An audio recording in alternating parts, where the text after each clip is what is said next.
By now, you've probably heard that Digital Course Academy has opened and closed. If this year wasn't the year for you, or you didn't feel ready to make the leap into creating your digital course, remember, you don't have to wait until next year to start growing your audience and your revenue potential. Building your list shortens the gap between where you are and the thriving online business you dream of. So join me this week for a free list building masterclass, the Relaxed Business Owner's Guide to Building a Profitable Email List. How I add 1,000 plus new subscribers to my list every single week. So go to amyporterfield.com/email list, choose a time slot that works best for you. Then let's start building an email list that's primed and ready for your future digital course launch. amyporterfield.com/email list. When you know what's important, you can ignore what's not. And I think in our world, especially where online business is today, a lot of folks have received really bad advice that they need to be everywhere at once, doing all the things at once at a level, 55 out of 10. And A, it's not practical. B, it's not sustainable, but that's not how life works if you want to make major progress and be happy and satisfied. So in order to prioritize what matters most, you need to decide what matters most. And most of us have never been taught how to do that. We don't know how to clarify what's actually most important at this stage and season of your life. And that last key phrase is so critical, because what was important to you, whether it's 3 months ago, 6 months ago, 4 years ago, is not what you should be prioritizing right now. And sadly, none of us have taken a class in what I call dream clarity, where we're able to go like, you know what? Right now, this is the most important project in my business. This is the most important area of my personal life. These things need to come first, and everything else has to take a back seat. I'm Amy Porterfield, ex-corporate girl turned CEO of a multi-7-figure business. But it wasn't all that long ago that I lacked the confidence, the budget, and the time to focus on growing my small but mighty business. Fast forward past many failed attempts and lessons learned, and you'll see the business I have today. One that changes lives and gives me more freedom than I ever thought possible. One that used to only exist as a daydream. I created the Online Marketing Made Easy podcast to give you simple, actionable, step-by-step strategies to help you do the same. If you're an ambitious entrepreneur or one in the making who's looking to create a business that makes an impact and a life you love, you're in the right place, friend. Let's get started.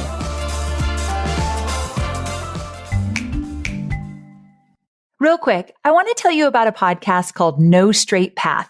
It's hosted by Ashley Menzies Babatunde, and she sheds light on the stories behind shiny resumes, social media highlights, job titles, and she aims to humanize success. Featuring guests from all walks of life, No Straight Path inspires conversations around the nuanced perspective of success. Start by checking out her episode titled Success is Maximizing Happiness, where she talks about defining yourself by the positive impact that you can make versus your profession.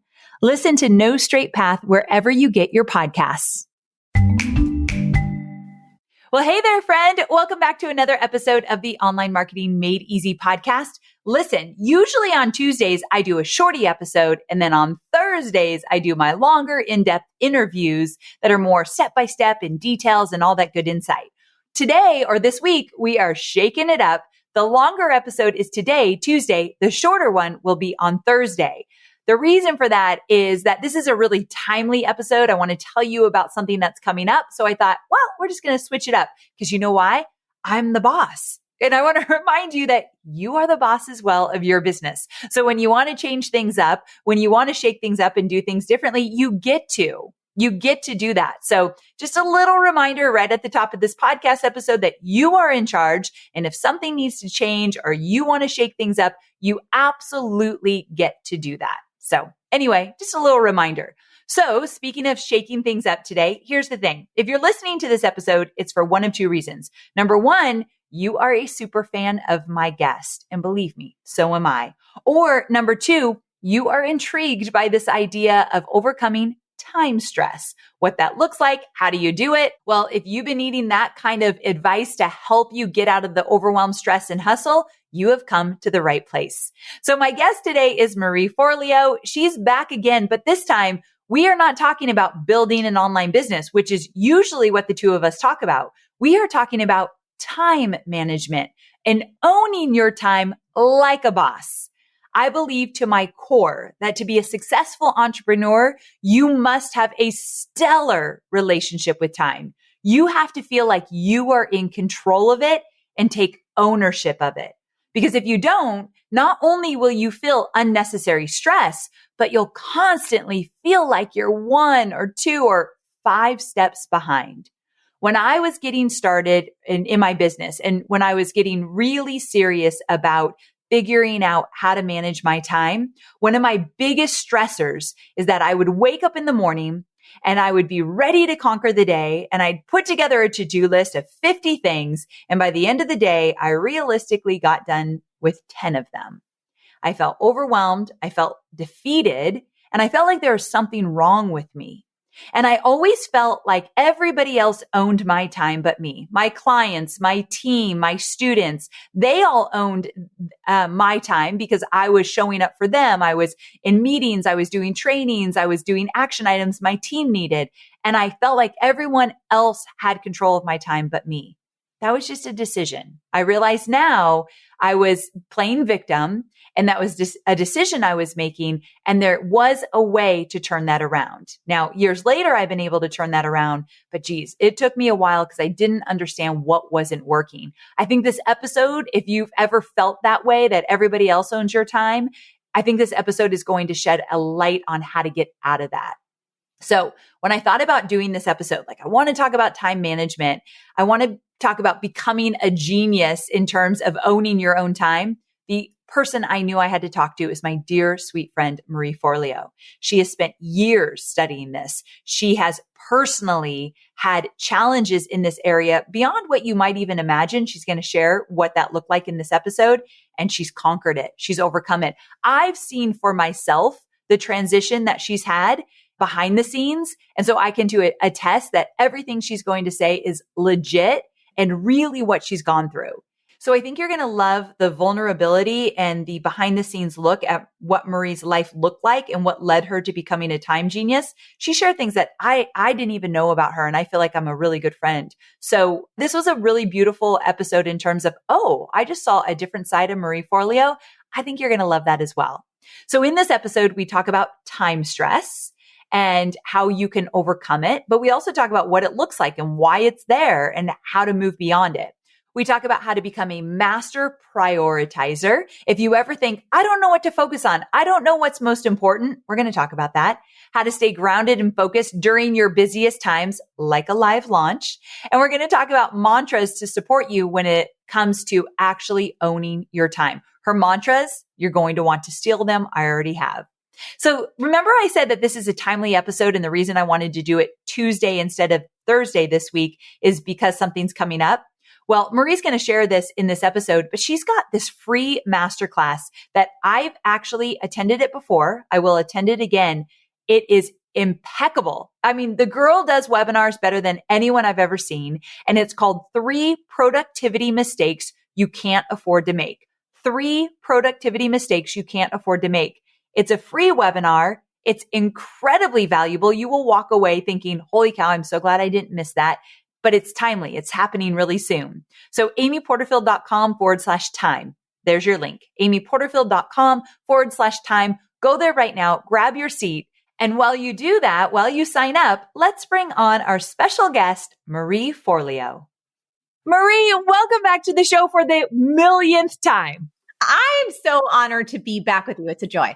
Well, I'm extra excited. I'm always excited when you come on the show, but Today, we're talking about something we have never talked about before. And I have been looking forward to this all week because this is a topic that I could use a lot of extra help in. So I'm going to get just as much out of this conversation as all of my listeners. So I want to start at the top. You've been talking a lot lately about the time stress trap, and I want to get into that. But before we get into it, what sparked you to even dig deeper into this concept of time? Because I was basically drowning and depressed and feeling like I was the worst in the world. And so I'll paint a picture of the story and then we can kind of go through why I was so passionate about this. So, Okay. a few years back when I was writing my book, Everything is Figure Outable, things were going great. And I was on this track. I was like, oh my God, I'm so productive. This is awesome. Everything's wonderful. But I started having this feeling inside that something wasn't right. I could feel stuff going wrong with my body. I was watching stuff happening on my team. There was just, when you start to get those little inklings that something's not as great as maybe it used to be. And I started to feel myself becoming more exhausted, even though I had all this passion for what I wanted to do. I was like, wait a minute, something's off here. So I started working on this topic years ago and gathering all of my evidence. Just as some little context, like you, Amy, and like many of your listeners, I've been obsessed with time because I'm a passionate human being and I want to get as much done as possible. As a business owner, it's important. We've got lots of responsibilities. And for those people who are still working their job and also trying to start their business, they know this, right? It's like you don't have a minute to waste. And then when you have a family and you also actually want to have a life, it feels like you're working nonstop. And so I was paying attention to my own rhythms and then also listening to what's happening in the marketplace. I'm like, I think a lot of us are struggling with this. So I had a lot of background in the neuroscience, the behavioral science, my own experiments, all the research I'd done over the years. Fast forward to the year 2020, which was a challenge for most of us. And I'll tell you, Amy, I found myself in a place that I've never found myself before, which was feeling massively exhausted, like I was losing my passion for what I was doing. Didn't realize it, but was absolutely struggling with burnout. And it was to the point where no matter how hard I was working, no matter how many hours I was putting in, I felt like it was never enough. Have you ever felt like that? Oh, amen. More times than I'd like to admit. Yes. And I was realizing that I couldn't just even in the middle of the day go and give myself permission to put my head down on the couch for even 5 minutes because I felt like that would make me lazy or unproductive or not ambitious enough. And it got so bad that I started waking up. And the first thought that came to my mind was, I can't do this anymore. I want to run away from my life. How did this beautiful thing that I've loved for so many years and this thing that I've built from scratch turn into something where I don't even want to exist? Like my thoughts were so dark and they were so scary, Amy, and I've never been in that place before and I didn't know what was going on. And so I was doing all the things as someone with ADHD. I was meditating, I was working out, I was eating clean, I was journaling, I was praying, I was doing all the stuff that usually did work, but for whatever reason at this point, it was not. And then I found myself and my body starting to break down. I started having all these unusual pains in my body, which I've never had before, getting blood work done, finding out from the doctor that basically my adrenals were shot. She said, based on my labs, it's a miracle that you're able to even get up every day. Oh my gosh. Then we discovered all of these tumors inside of me, which were creating all kinds of pain, including one big one, which was a massive growing tumor outside of my uterus, the size of a grapefruit, pushing everything else out of place. I had to have this urgent hysterectomy to make the pain stop and to get the tumors out. All of this culminated, and it made me realize this. What most people don't realize is that their innermost thoughts and beliefs around time have the power to create one of two vastly different worlds. And what I believe is one of two vastly different lives.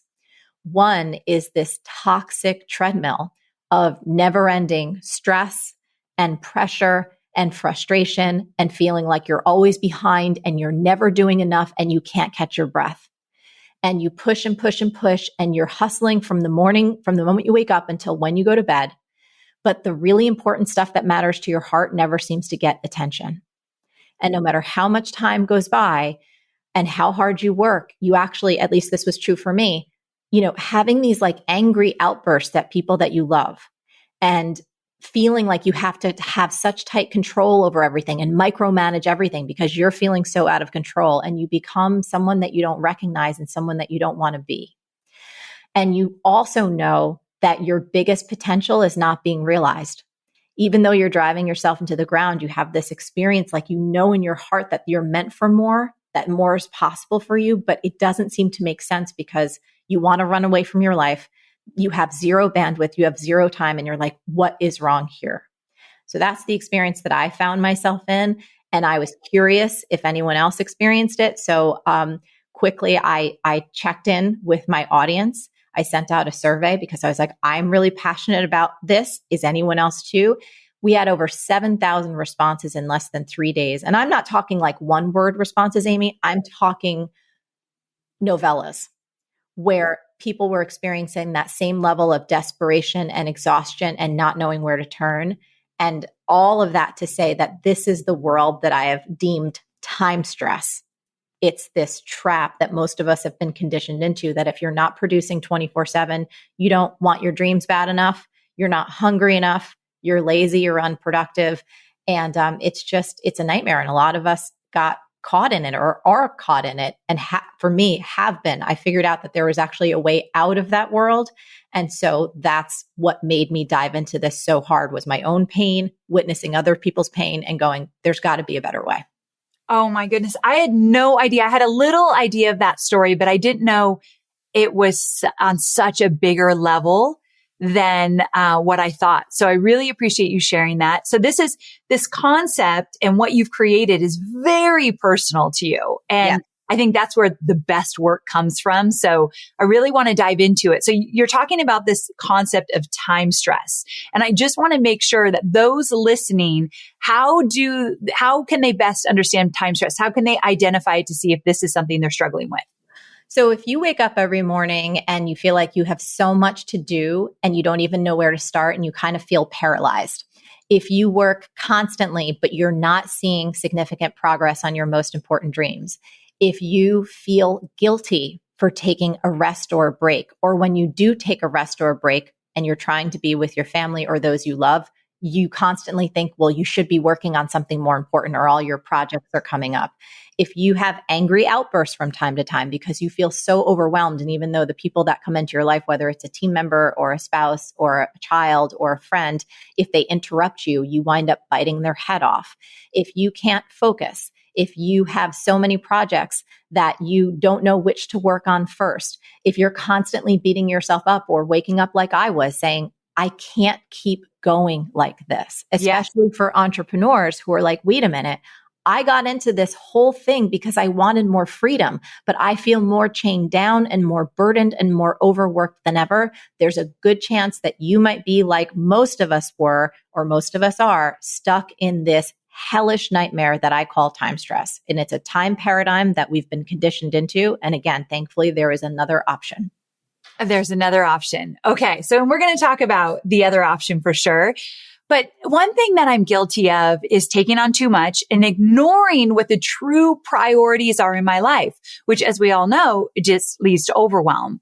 But this is easy to do when you're juggling so many things. And all of my listeners are juggling so many things. They're small business owners. They don't have a big team. They're taking on way too much because they have this desire to create something beautiful. So how can we become expert prioritizers?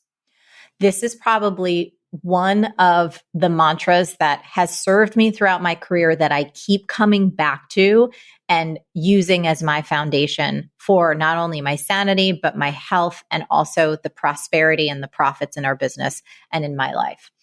When you know what's important, you can ignore what's not. And I think in our world, especially where online business is today, a lot of folks have received really bad advice that they need to be everywhere at once, doing all the things at once at a level, 55 out of 10.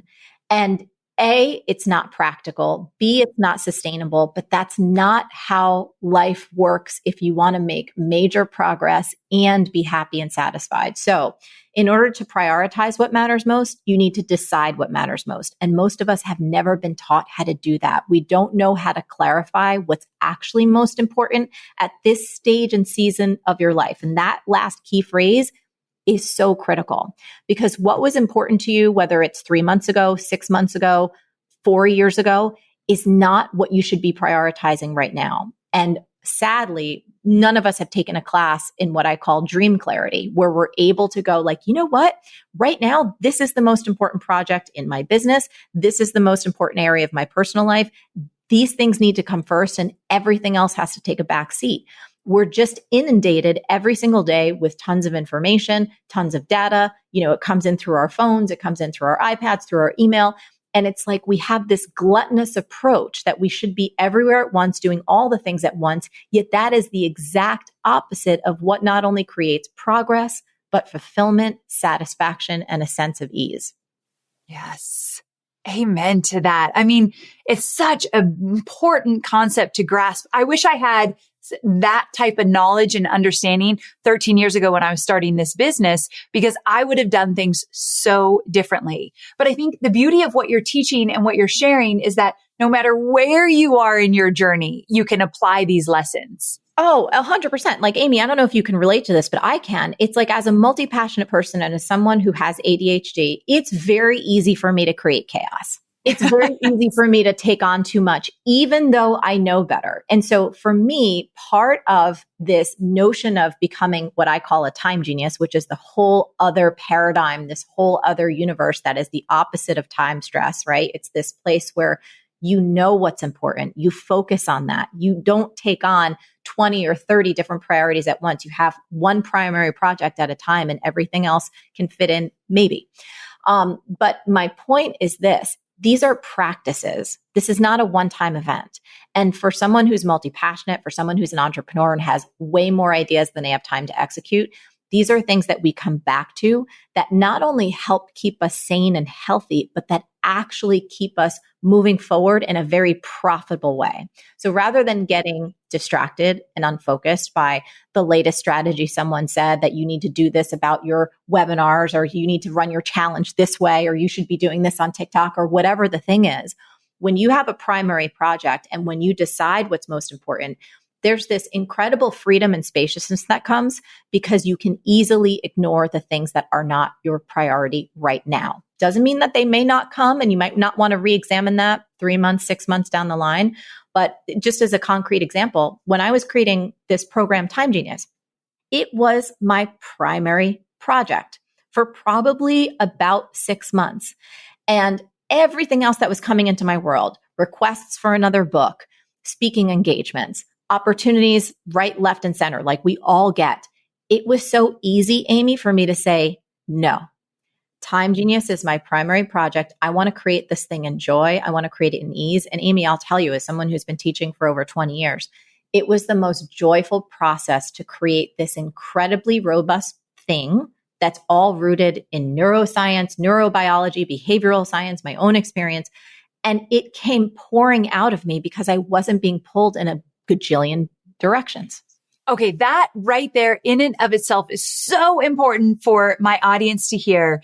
When things feel stuck, when things aren't flowing, when you're having such a hard time to create your digital courses or your memberships or whatever, sometimes it's because you're not allowing yourself the freedom and spaciousness to only focus on this for now.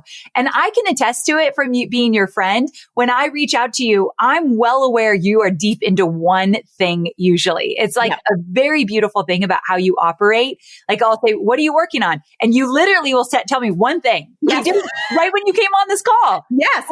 And most people will be like, what are you working on? And they'll name 10 different things. Yep. And with so much fluster on their face, it's like they can't even think straight.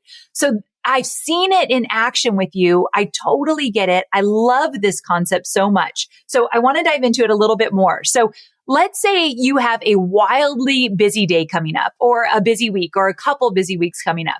How do you approach this with grace? And even more importantly, how do you become like indistractable so that you can stay clear and focused and energized on that thing that you are working on? So there's a couple of different components to this. So I'm going to answer it from a few different directions. For those of us who have families, significant others, people that are in our lives that we live with, right, and that we're interacting with, if you have a wildly busy time or a stretch or a week or a day coming up, one of the most important things you can do is communicate with the people that are in your life. So, for example, when I was working on Everything is Figure Outable, I struggled writing my book. It was a nightmare for me. I was not in flow. I put so much pressure on myself because I wanted it to be good. But again, I was so torturesome. It was terrible. Anyway, the point of me saying that was that I let Josh know, who's my partner of almost 20 years, hey, as I'm trying to hit this deadline, like, I'm not going to be cooking as many dinners at home. Like, I'm not going to be able to say, oh yeah, let's just go to the movies. Because this deadline is really important. This is a significant thing. It's not going to last forever. And so that communication with not only Josh, but also my team to say, I can't take on anything else. Don't bring me anything. Do you know what I mean? Yes, I do. So it was letting people know and not trying to be a hero, and then getting that buy-in that this is what support looks like. This is how I'm going to be either absent or not around. So I don't have that extra pressure of feeling like I'm letting down people that I love, or people that trust me, or people that want to interact with me. Same things with my friends. So that communication piece is important. But what's even more important, I think, than that is setting yourself up for success. Let's just work with the example that you have an extremely busy day coming up. What you want to do is something that I actually learned in my bartending days. So this is something I do virtually every day, but especially when my life is busy. So in the world of restaurants and bartending, you show up early at work, and what you do is something called mise en place. It is a French statement where, let's say you're getting ready to serve drinks all night. What you do is you take an hour and you set everything up. You cut all your lemons, you cut all your limes, you have all your oranges, you have your sugar, you have your little umbrellas, whatever, all the things that you could possibly need. You set everything up beautifully and perfectly so that when the busyness happens and you have that crush of bar customers, everything is exactly where it should be and you can be present and serve. Most of us don't ever think of doing this for ourselves the night before we're about to walk into a busy day. So I actually do this virtually every day, and it makes a difference. Here's what that means. So I take a look around my work environment. I take a look around my kitchen. Coffee is one of my favorite things, right? So it's like setting up my kitchen so that in the morning, my cup is set. My little vitamins are set. I can just hit a button. When I come downstairs, there's not dishes in the sink. The couch isn't all a mess. Like, for me, there's a feeling of calm that comes over me when I come down and the environment is preset for me, even in terms of my morning routine. So when my morning routine entails, most of the time it's meditation and journaling, I have my journal set up with my favorite pen. I have my little eye mask set up for my meditation with my headphones that are plugged in. So this notion of mise en place, I know it sounds like it might be trite, but it makes a huge difference. You're not waking up scrambling. You feel like a queen or a king, like someone has set up the spa for you and it was you in advance. So that's another thing. And then I'd say one more tip I would let people in on, and this is great, especially if people have variable schedules, like they don't necessarily have to go to work the same time every day, or there's a little bit of variety in how they do what they do. It is making your success plan for the next day the night before. Amen. Exactly when you're going to wake up, which obviously reverse engineers when you should be going to sleep. And it's a little version of an extension of that mise en place. It's like, well, what do you need to do first? What do you need to do second? Can you time block it out so you create a runway to make a very successful busy day as high probability as possible, meaning that you're hitting everything that needs to be hit. For me, if it's like a shoot day, it's like, oh, wow, I really do need those shoes and that belt. Let me pack them up the night before. Checking for your passport if you're traveling. All of these little things that's like, yeah, it's common sense, but how many people don't do them? They'll wake up, look at their phone for 20 or 30 minutes. They'll see something that'll piss them off and then forget about it. They're off to the races. Okay, I am obsessed with this and I don't do this enough. So this is absolutely going to change my nighttime routine and morning routine. One thing I want to add that I've talked about before on the podcast that has helped me immensely is when I have a really busy day the next day, the night before, I make sure that every task that's in Asana, which is where I keep all of my tasks for the day, has a place in my calendar so I know that it's doable. You know, when you have like a to-do list of like 50 things and there's no way you're getting it done, right? No way. And then you feel terrible at the end of the day. I make sure that if I have a to-do list of 10 things, there's actually slots with generous time in my calendar so that my day feels doable. So that's one thing that I tend to do. But the other things about setting up even the coffee and my supplements, I love stuff like that. Coming down and the day is ready for you. Yeah. And you've set yourself up for that success. And I love what you said, Amy. That is part of what we talk about in Time Genius as your success plan. Everything is mapped out. Your most important task of the day is there in a time chunk that feels doable for you. And this is one of the things that's helped me. You were referring to this notion, and we've all done this before, but there's like 50 things on your list. There's no way you're ever going to get that done. So it's not a success plan. That's like a failure plan. That's like beat yourself up plan. So a success plan for me in the realm of being a time genius is like putting in 3 things max. And usually, by the way, people can't see this right now. We're doing it. Obviously it's the podcast, but like right over from where I'm sitting, it is a simple $2 college ruled notebook.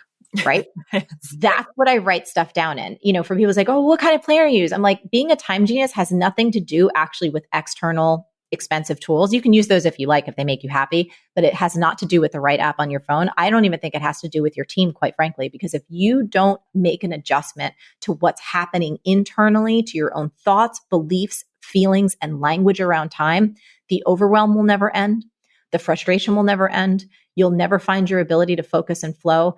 You'll keep recreating the same pattern again and again because time is ultimately an emotional experience.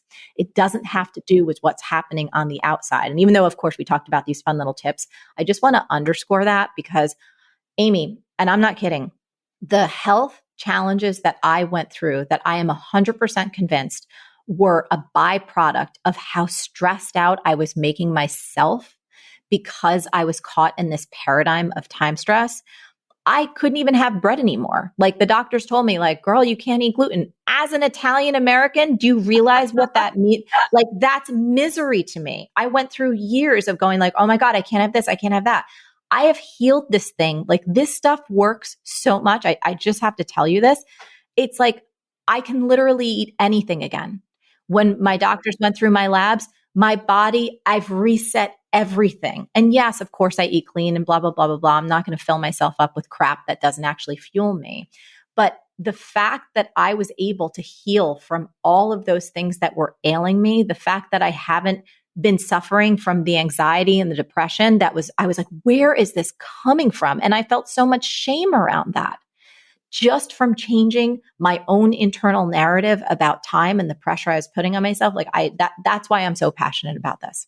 Okay. I love that you literally have experienced transformations from looking at how you spend your time because it's very doable. This is something that everybody can do. We often talk about customers as audiences, but within customer audiences are thousands of people who just want to be understood.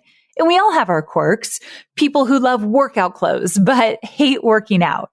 Who are vegan, but only on the weekends. And who love technology, but don't want to spend all their time with it.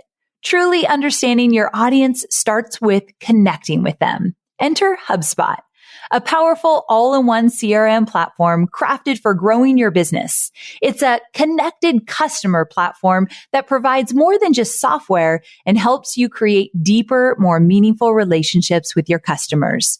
With HubSpot, you have a single source of truth for all of your marketing, sales, and back-end tools, meaning your teams and data and customers stay seamlessly connected. HubSpot is easy to integrate, implement, and scale, giving you and your teams more time to spend where it matters most, with your customers. Learn how HubSpot can help your business to grow better at HubSpot.com. One of the things that I've learned from you over what you've been teaching is that, like, this is the biggest lesson, really realizing that I am in control and I get to take ownership of my life. I love that you said it's not an extra tool. It's not even your team.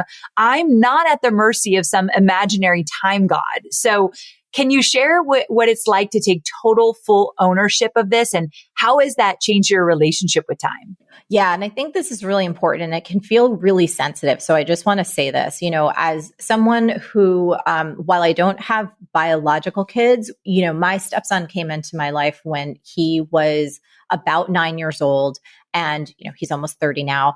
And it was at a time when my business was in its like baby stages. And Josh and I, we were like all living in this tiny little New York City apartment. I'm bartending, I'm waiting tables, I'm teaching fitness, I'm trying to get my business off the ground. So like I remember very well what it's like, and that I'm sure what many folks in your audience experience, right? Where you feel like your time is not necessarily your own. And you feel like basically you're taking care of everyone else. You have all these obligations and you can just feel like, just kind of victimized, to be quite honest, with your life. And one of my favorite quotes ever, and this is not my quote, it speaks so clearly to how I think we can have a healthier, more empowered relationship to time is this.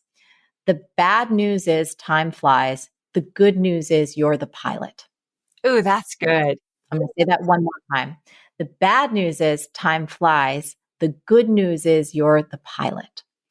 And so what has made such a difference for me in taking ownership of my time, and these are often conversations I have with myself, by myself, is anytime I was noticing that things were getting a little too chaotic, if I was swirling around in overwhelm or feeling bad, like I can't handle, there's so much going on, I would sit down and go, oh, Miss Marie, who decided to start a business? Yes. I do it all the time. Who decided to partner with a man that had a 9-year-old? Who decided that she wants to also bartend and teach fitness and teach dance? Oh, who decided that she wanted to write this? Oh, you created this. Yes. You are the one that made all these choices. So now here's your opportunity. You can either complain about that and victimize yourself, or you can say, oh, if I created a lot of this chaos, that means I am powerful enough to uncreate it. And so that notion of the bad news is that time flies, the good news is you're the pilot, speaks into taking ownership and starting to look at your choices from a more empowered place. And starting to, and we go deep into this. I love teaching about this, and we won't be able to unpack it fully here, but I think that there is so much freedom and humility that can come from looking at any of the places where we feel like our time is not ours and just trying on from a place of curiosity, from a place of experimentation. Like, how might I be more responsible? How could I say, wow, I've created all of this. So what would I like to create instead? And when you're coming from that playful place, from that place of ownership, I find that there are so many more windows of opportunity that open up to see your own patterns that may be dysfunctional, but then to also see your possibilities of how you can have a whole new relationship with every aspect of your life and start to unwire some of the unconscious patterning of overpromising, of overgiving, of always being there, of taking on too much, of people pleasing, that honestly, it just doesn't serve you. But it comes from first that place to say, oh, no, my time is my own. And if I have been powerful enough to create this chaos, that means I am powerful enough to uncreate it. Ooh, I love that. Absolutely. When you were saying time flies, but you're the pilot, I was thinking, what mantras, that's such a great saying. What mantras do you have that you found like are really powerful with staying organized or feeling like you have an abundance of time? Are there things that you tell yourself? Oh yeah, I have many of them. Oh, good. So some of my famous time genius mantras, first of all, when you know what's important, it's a lot easier to ignore what's not. When I say that mantra, if I'm like, but what is important? That means that I haven't clarified in a crystallized way, what is the most important primary project of this stage and season of my life? So I get to go back and then go, oh, this is the most important thing. So that's one. The second one is there's always time for what's most important. We live in a culture right now where many of us repeatedly program ourselves with there's never enough time. I don't have enough time. There's not enough time to do X, Y, or Z. And so we literally create that reality. One of the things that we know to be true about the brain will believe whatever you tell it most. So whatever you tell it most about you and your experience of time, it will create. It has no choice. It is like a supercomputer that follows the directions that you program it with. And when you start to bring a conscious awareness to your unconscious programming around time, it is wild what most of us believe. And again, this is kind of the deep work that I've done. And one of my favorite mantras that I used to tell myself, which was the wrong one, was about overwhelm. How overwhelmed I always am, how overworked I always am, how busy I am, how I don't have time, how there's so much on my plate. Amy, I was like a fish in water. I didn't realize that this was something I was doing to myself. And so one of my new favorite mantras, which is actually rooted in quite a bit of deep neuroscience, is I don't do overwhelm. Oh, I need that one. I find myself still saying I'm so overwhelmed, but I tell my students not to say it, and then I find myself saying it. Stop that ish. Again, I will be your buddy on this. This is something that I am so happy that I have not said that, Amy, and this is the truth. Like there's so many things that I fall off the wagon too, just like everyone else. So there's many different areas of my life that I'm like, okay, I need to pick that back up. Great. I need to reinvest in that. I need to get that practice back. This is one that I can tell you. I have not said I am overwhelmed literally in years. That doesn't mean I don't get near the edge of it. That doesn't mean that I don't feel myself wanting to go back to that pattern. And I'm like, nope, Marie, step back from, nope, you don't do overwhelm. And it gives me this moment of going like, I am not going to allow myself the indulgence of that toxic emotional space because I've seen firsthand how it can destroy my body and destroy my creativity and destroy my joy in my life. And so I don't do overwhelm. I told this to a friend of mine and I was explaining to her about how the phrase, I don't do something, is actually empirically proven to be 8 times more powerful than other language choices when we want to break a negative habit. So for instance, this is all based on research done by Dr. Vanessa Patrick, who found that when we human beings base a refusal and say, I don't eat chocolate cake versus I can't, it is wild how much more successful you are. By the way, I freaking love chocolate cake. So this is not about chocolate cake. This is just about looking at how we state something. So saying I don't is 3 times as more powerful than saying no and 8 times as powerful as saying I can't. So you might be asking yourself, okay, well, Marie, that's fascinating. Why? Part of the reason is this. When we say I don't to anything, it is a choice that we're making. We're empowered, right? Yes. We're expressing our identity. We're expressing our standards. And we feel like we are at choice. When we say, I can't, no matter what it is, the moment we say those words, pay attention. We start to feel just a little restricted. We start to put ourselves in this place of feeling a little bit victimized, as though there's some external authority or external circumstance that's stopping us. So it doesn't come from an empowered place. And so, when I was telling this to a friend of mine, she was like, Marie, my thing isn't overwhelm. She wasn't addicted to overwhelm like I was. She said, you know what my thing is? Guilt. I am so guilty because I always think I should be spending more time with my toddler, even though in reality, I spend a ton of time with my toddler, but this guilt thing is exhausting me. It's making me miserable. And I said, okay, great. Here's your experiment. I don't do guilt. Try that on, do it with conscious intention, emotion, consistency, and see what happens. She called me back a few weeks later. She's like, totally changed my life. It's because neuroplasticity, right? Neurons that fire together, wire together. We have the ability, we know this, it's rooted in science, to change our brains, which change our beliefs, which change our thoughts and feelings, which changes our experience and our reality. And nowhere is this more consequential in today's day and age than time. Whoa. I don't do. I will absolutely be using that and starting with overwhelm for sure. Probably the biggest gift you can give me today. So I so appreciate that.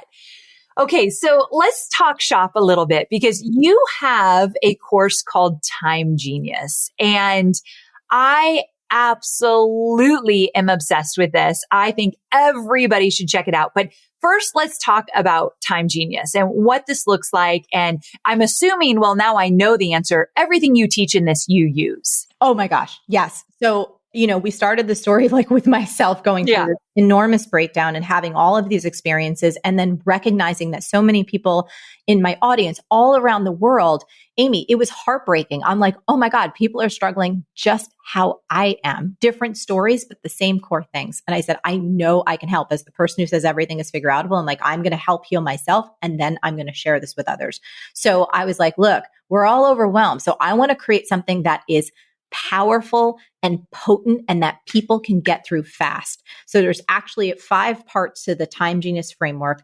People go through it literally in 5 days, less than 2 hours a day. It is all rooted in science. So it's verified. All of the research is there. It's also my own personal stories. It's probably the program. Like I knew that people are curious, right? Well, how do you get everything done? What are your actual routines? So I literally took a camera around. I'm like, from the moment I wake up until like, here's my whole morning routine. I take people through my journals. This is how I set up my day. This is how I set up my week. This is how I plan my year.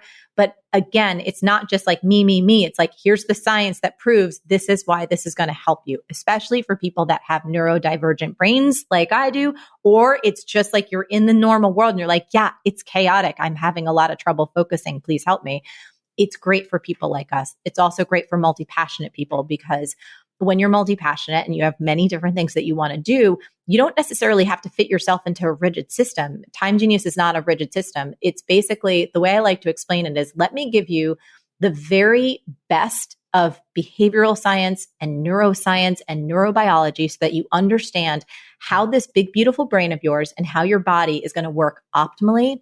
And then blending that with who you are as a human being and what's most important to you right now. So that you have this beautiful buffet of Time Genius strategies to choose from. And then here's the thing, and Amy, you might remember this from the program. I don't allow people, you don't need to do 75 things. You just pick one. Yes. I love that. Yes. Please go for it. Yeah. So fantastic where you do not need to, sometimes you take a course and you feel like, oh my gosh, there's so much I have to do. Right. Well, after Time Genius, you don't feel that way. You feel like we talked about before, you own this. You're in control of this. So you get to pick and choose how you want to navigate. That's right. And so so for some people, like, one of the first things that we work on in Time Genius is how to completely remake your time mindset from the inside out. Like, I want to get people out of time stress permanently, and we can show you how to do that. Because if you don't change what's happening on the inside and your mindset and your psychology and how you speak to yourself, how you speak to your team, how you speak to your family, there's no app or scheduling system or methodology that's going to help you. So we tackle that first. Then it moves on to helping you clarify what's most important and what's not at this stage and season of your life, down to such precision that if someone asked you, like if you got on this call with Amy, if you got on our podcast, she's like, hey, what are you working on? You would be able to say, this is exactly what's most important right now. This is on deck for a little bit later, but you would feel so spacious. Then we walk into how to really set yourself up for the highest levels of success, really how to make your success inevitable every day, every week, every month, every year, how to do little check-ins. Then it's about how to get it done joyfully. So this is the in the trenches part. Like, what do you do when you wake up and then your dog vomits or your kid's sick or technology? Do you know, like the stuff that we all deal with, real life? What are the tools that we can use so that you can stay in the Time Genius zone and not go back to time stress? We've got all that covered. And then finally, it's about teaching people how to stay clear and how to stay motivated, but not motivated from like a rah-rah place, science-backed ways to help train your brain to stay really excited and passionate about what you do and to, again, stay out of that overwhelm zone. So it's very, very fast. It's extremely effective. I think we've had thousands of people go through it, and we have almost 2,000 pages of feedback. I'm going to hold something up. Like, a lot of people can't see this because it's a podcast, but it is insane how fast people's lives are transforming. We had people go to their stress doctor before they came to Time Genius, and in 5 days, their stress is down 40%. People are less, I'm not kidding you. I take this very seriously. I have never seen anything like this. People who felt like their partners basically were saying to them, like, who are you? I don't know who you are. Like, you've turned into a monster. They're like, oh my God, my husband feels like he's got his wife back. My kids are not saying you're zombie mom anymore. Like, Amy, it is bonker pants how quickly people are shifting. That's a technical marketing term, bonker pants. And what I'm so excited about is that, I have been promoting B School for, 10 years or something. And that, it's my most favorite program. And you've been on the show many times to talk about B School, but this is so dramatically different in the sense that it's not only, I have tons of people here building businesses, but Time Genius will help you immensely in your business, but immensely outside of your business as well. Like, you've created something that goes so far beyond creating an online business. Well, I'm so happy that you brought that up, because a lot of people who have done B School have now done Time Genius, and they're like, oh my God, now I'm going to go back to I can finally get the things done that I've wanted to get done forever. And I did not expect that. Like, there are all of these wild byproducts. So we had someone who, she is a writer, right? That's her business. She was so behind on her. She'd finished her novel in the 2 weeks that we did Time Genius, and she started singing lessons because she had time. She's like, I've been wanting to do that for years. I had someone else who raised her rates 4 times and outlined 4 programs in 5 days. These are business owners, right? Another woman who, she runs a independent bookstore in rural Alaska. Like, talk about a salt of the earth entrepreneur, right? And she's got little kids and she's like, oh, now I'm starting my second business, and my husband's happy because I'm finally going on hikes again, and we're going snowmobiling. Like, the person that he married is finally back. And I'm literally sitting here watching these business owners get done things that have been on their list for so long, and they're feeling more spacious and joyful than ever. It's basically, they're experiencing the freedom that they became an entrepreneur for in the first place, but they didn't know how to get there. Okay. There's 3 words that have come up a lot that I love: spacious, joyous, and freedom. Such amazing things that so many entrepreneurs would love to have in their business, in their personal life. And I believe that's what you give them in Time Genius. So I'm so glad that you kind of broke it down, because most people don't yet know what it's all about. But here's the thing. If somebody's interested, they're like, okay, all right, Marie, I want to check out Time Genius. But a lot of people in my audience, they like to ease into it. Well, you have a webinar coming up, and the webinar is 3 productivity mistakes you can't afford to make. And I want you to tell people it's free, so you guys can go sign up right now. Now, you don't want to wait. It's limited time. Go sign up, amyporterfield.com/time. But Marie, tell people what they're going to learn in this free webinar. Is probably one of the best free classes that I've ever done. I'm so proud of it because it's extremely tactical. First, we're covering one of the big breakthroughs that I had, again, when I was trying to deconstruct my own toxic beliefs around time. And so one of the first mistakes was basically, I want to teach people how a little bit of simple math can free you from this idea that you don't have enough time for all the thing that matters. So that's mistake number 1.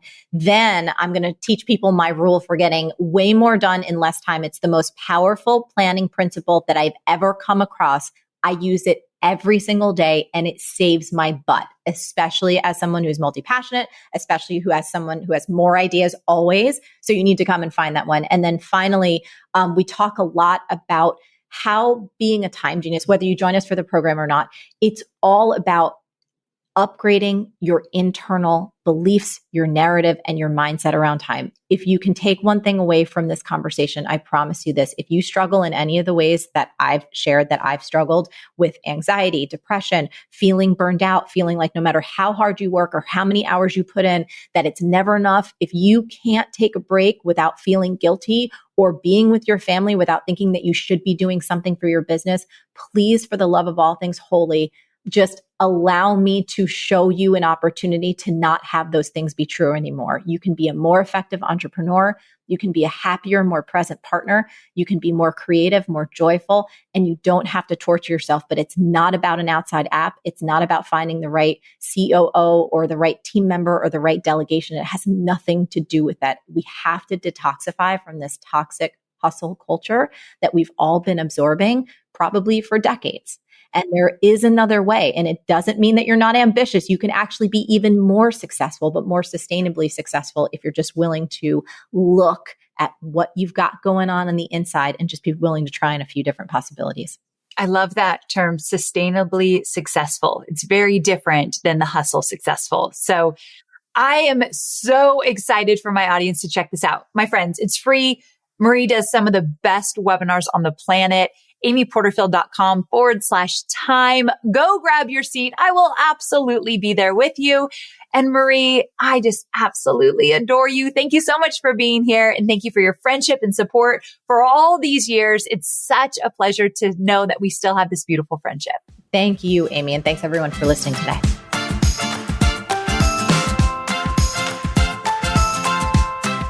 So there you have it. I cannot stress enough how important it is to take ownership of your time as an entrepreneur. Not only will this help you grow your business more quickly, it'll create a business that you love, one that allows for time and space. Remember those words she talked about, capacity and freedom and joy, so that you can love the work you're doing and you can love your life outside of your business. It's important that you start owning your time. And let's do that now, not 2 years into your business, not once you're making X amount of money. No, right now.